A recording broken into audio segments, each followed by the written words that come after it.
Saudara-saudari terkasih dalam Kristus, hari ini Selasa 13 Juni 2023 merupakan peringatan wajib Santo Antonius dari Padua, Imam Pujangga Gereja.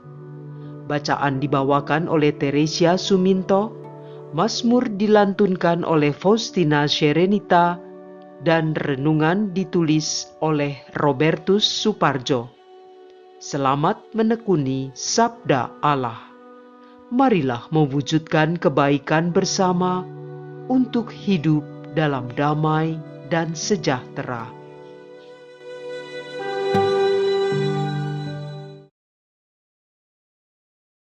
Dalam nama Bapa dan Putra dan Roh Kudus. Amin.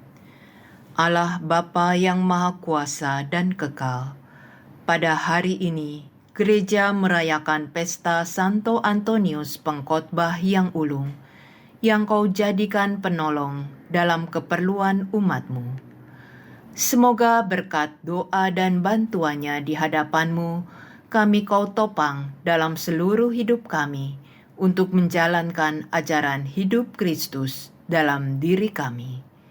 Demi Yesus Kristus, Tuhan dan pengantara kami, kini dan sepanjang segala masa. Amin. Bacaan dari surat kedua Rasul Paulus kepada jemaat di Korintus. Bab 1 ayat 18 sampai 22. Saudara-saudara, demi Allah yang setia, janji kami kepada kalian bukanlah serentak ya dan tidak. Sebab Yesus Kristus anak Allah yang telah kami beritakan di tengah-tengah kalian, yaitu oleh Silvanus, Timotius, dan aku, bukanlah serentak ya dan tidak. Di dalam Dia hanya ada ya. Sebab Kristus adalah ya bagi semua janji Allah. Itulah sebabnya oleh Dia kita mengatakan amin untuk kemuliaan Allah. Sebab Allah lah yang meneguhkan kami bersama kalian di dalam Kristus. Dia pula lah yang telah mengurapi kita serta memateraikan tanda miliknya atas kita. Dialah yang memberikan Roh Kudus di dalam hati kita sebagai jaminan dari semua yang telah disediakan untuk kita. Demikianlah sabda Tuhan.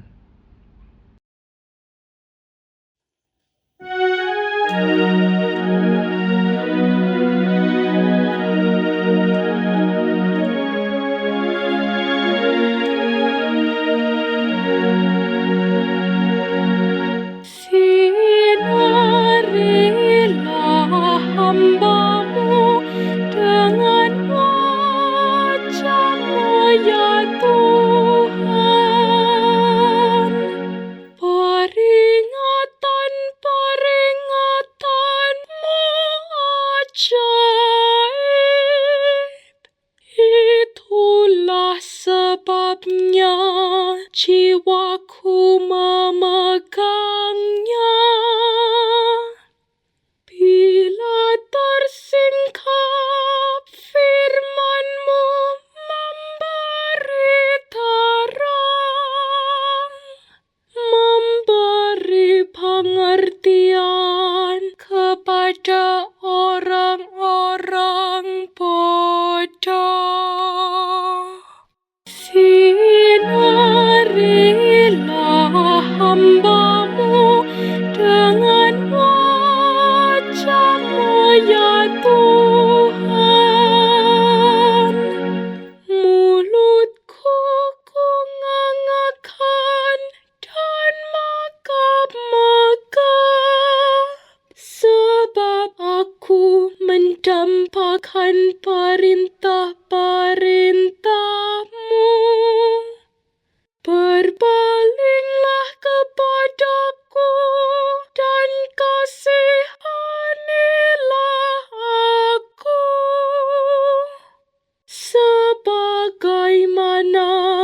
sepatutnya orang-orang yang mencintai nama-Mu. Sinarilah hamba-Mu dengan wajah-Mu, ya Tuhan. Teguhkanlah langkahku oleh janji-Mu, dan janganlah segala kejahatan berkuasa atasku. Sinarilah hamba-Mu dengan wajah-Mu, dan ajarkanlah ketetapan-ketetapan-Mu kepadaku. Sinarilah hamba-Mu dengan wajah-Mu, ya Tuhan.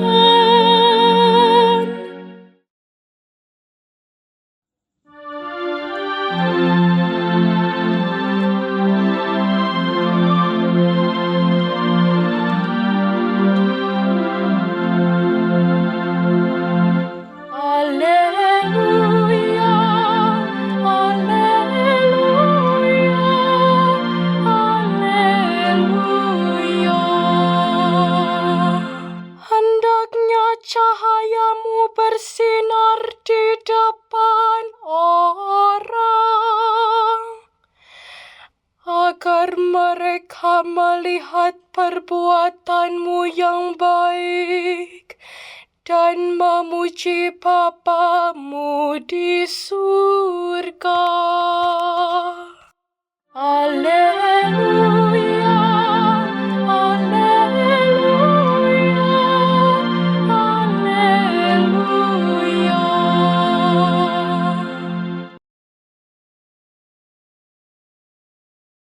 Inilah Injil suci menurut Matius. Bab 5 ayat 13 sampai 16. Dalam khotbah di bukit, Yesus bersabda, "Kalian ini garam dunia. Jika garam itu menjadi tawar, dengan apakah dapat diasinkan? Tiada gunanya lagi selain dibuang dan diijak orang. Kalian ini cahaya dunia. Kota yang terletak di atas gunung tidak mungkin tersembunyi. Lagi pula, orang tidak menyalakan pelita lalu meletakkannya di bawah gantang, melainkan di atas kaki dian, sehingga menerangi semua orang di dalam rumah itu. Demikianlah hendaknya cahayamu bersinar di depan orang, agar mereka melihat perbuatan yang baik dan memuliakan Bapamu di surga." Demikianlah sabda Tuhan.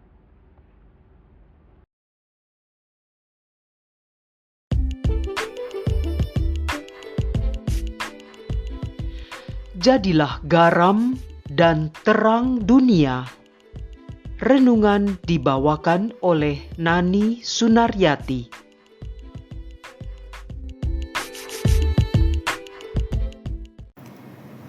Bapak, Ibu, kaum muda dan anak-anak yang terkasih dalam Kristus.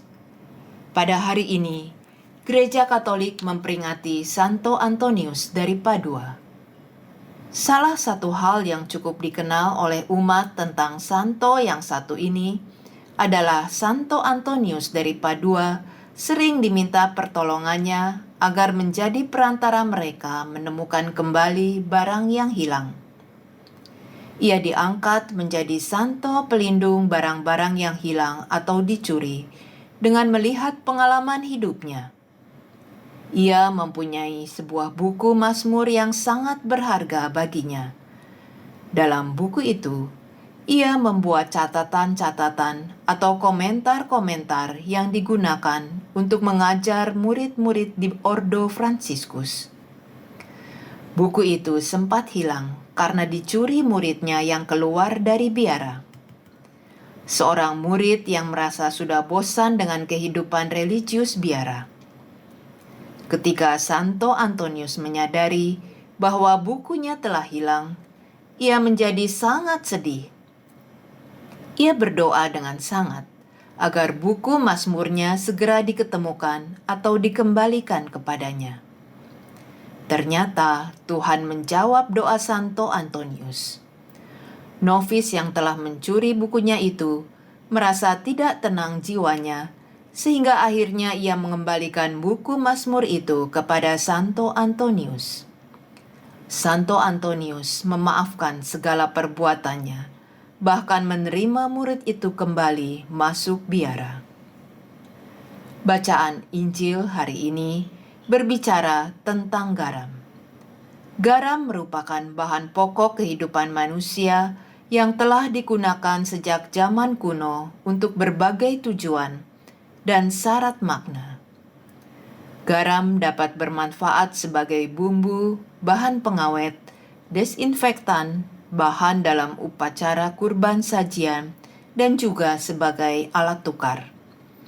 Hal itu terjadi bukan hanya dalam masa Perjanjian Lama dan Perjanjian Baru saja, tetapi juga masih berlaku pada saat ini. Kamu adalah garam dunia. Jika garam itu menjadi tawar, dengan apakah ia diasinkan? Tidak ada lagi gunanya selain dibuang dan diinjak orang. Dalam pernyataan itu, garam dikaitkan dengan pemberi rasa asin. Tanpa garam, makanan akan menjadi hambar. Hal itu merupakan analogi bahwa kita sebagai manusia harus dapat memberi rasa berupa pengaruh yang baik bagi sesama dan lingkungan kita. Hubungan antar manusia akan menjadi hambar. Persahabatan akan menjadi tawar jika manusia tidak mampu menjadi garam sebagaimana mestinya. Yesus mengundang para murid-Nya untuk memelihara niat baik yang akan menyedapkan hubungan positif antara manusia dan mencegah komunitas menjadi rusak, supaya komunitas itu terpelihara dengan baik. Namun, bagaimana jika yang terjadi sebaliknya? Dengan apakah ia diasinkan? Tidak ada lagi gunanya, selain dibuang dan diinjak orang. Nah, bagaimanakah dan dengan cara apakah kita akan mempertahankan hidup kita agar tetap mampu menjadi garam dunia yang mampu menyegarkan, menyedapkan, dan menggembirakan dalam membangun kehidupan bermasyarakat dan menggereja? Yesus juga mengingatkan para murid-Nya menjadi cahaya dunia. Kalian ini cahaya dunia. Cahaya dapat menghalau kegelapan. Dengan cahaya, hal-hal yang tidak terlihat dalam kegelapan akan menjadi terang. Karena adanya cahaya, kita dapat melihat dan tahu bahwa ada bahaya yang dapat mengancam di sekitar kita. Maka dengan menjadi cahaya dunia, kita memantulkan cahaya Kristus untuk menghalau kegelapan hati dan jiwa-jiwa orang di sekitar kita, dan mengungkap kebenaran di tengah gelapnya dunia yang penuh dengan kepalsuan dan manipulasi. Pertanyaan serupa dapat kita renungkan hari ini. Bagaimanakah dan dengan cara apakah kita akan mempertahankan hidup kita agar tetap mampu menjadi cahaya dan terang dunia yang mampu menerangi, menghantar kepada kebenaran dan keadilan dalam membangun kehidupan bermasyarakat dan menggereja? Nasihat Paulus dalam bacaan pertama mengingatkan jemaat di Korintus dengan sangat jelas. Sebab Yesus Kristus, Anak Allah yang telah kami beritakan di tengah-tengah kalian, yaitu oleh Silvanus, Timotius dan aku, bukanlah serentak ya dan tidak. Di dalam Dia hanya ada ya. Di dalam Yesus hanya ada ya. Nasihat itu juga menjadi pedoman kita bahwa mengikuti Kristus tidak mungkin ya dan sekaligus tidak. Menjadi murid Kristus harus memiliki pendirian yang jelas. Katakan ya jika ya, katakan tidak jika tidak. Murid-murid Yesus bukan esuk kedelai sore tempe, mudah berubah-ubah atau plin-plan. Dengan beriman teguh, kita akan mampu menjadi garam dan cahaya dunia. Jadilah garam dan terang secara konsisten dalam situasi apapun dan dimanapun. Tetaplah kuat, menjadi teladan hidup dalam bertindak adil, jujur, menghargai martabat manusia, peduli pada saudara-saudari kita yang lemah, miskin, difabel, dan diasingkan masyarakat, meski dalam hal-hal yang kecil. Semoga Tuhan memberkati. Marilah berdoa. Allah Bapa sumber kehidupan, melalui sakramen baptis Engkau mengangkat kami menjadi anak-anak-Mu yang membawa terang cahaya-Mu. Engkau menghendaki semua orang ikut serta menikmati cahaya-Mu. Maka kami mohon, semoga dengan terang-Mu, hidup kami serta segala tingkah laku kami, membawa nama-Mu semakin dimuliakan, dan hidup kami sendiri dapat bermanfaat bagi orang-orang yang kami temui sepanjang hidup ini. Dengan perantaraan Tuhan kami Yesus Kristus, Putra-Mu yang hidup dan berkuasa, bersama Dikau dalam persatuan Roh Kudus, Allah sepanjang segala masa. Amin. Dalam nama Bapa dan Putra dan Roh Kudus. Amin.